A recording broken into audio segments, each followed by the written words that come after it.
So we all have that one Caribbean spot that we go to after a night out that just don't miss. That jerk chicken, fire.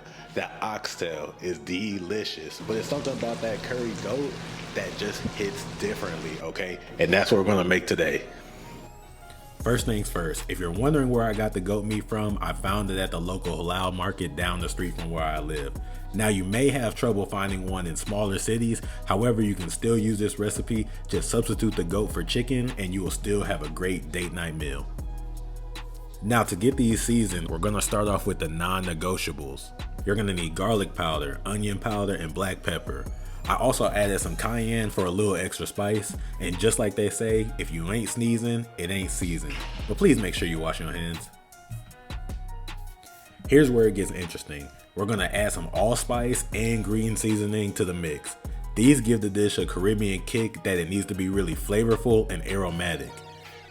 Now this last part is optional, but I think it makes a huge difference. I added a few drops of Scotch Bonnet hot sauce to bring the heat up even more and add flavor.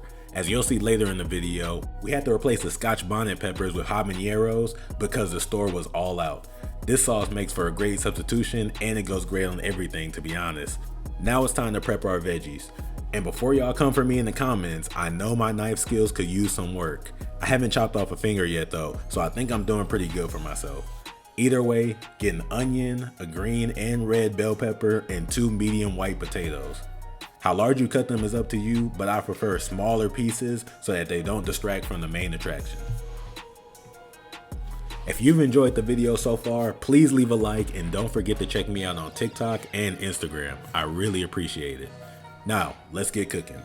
Get a large pan and turn your stove to medium high.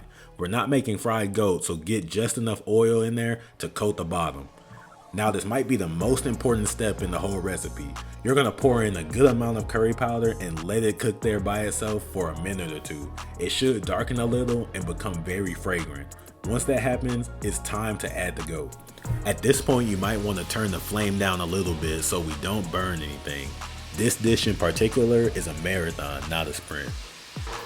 Evenly coat the meat in the curry powder, then get your vegetables ready. We're gonna toss in the onions first, then we're going for the bell peppers.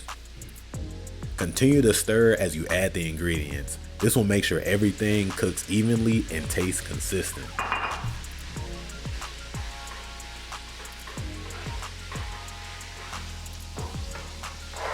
Now it's time to add that fire.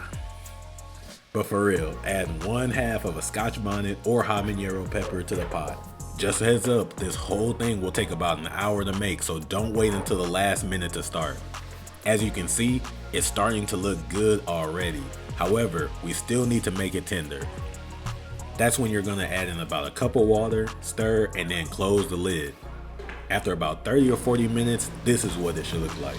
I will give it a quick taste at this point to check if any flavor adjustments are needed, but if not, go ahead and add your potatoes to the dish.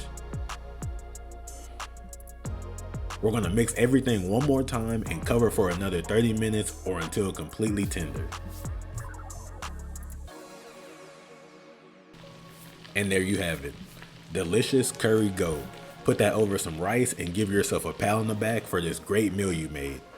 But don't eat it all, you gotta save some for your date greedy. Anyways, thank you all for watching. If this video brought you any value, please leave a like and subscribe for more content from The Date Night.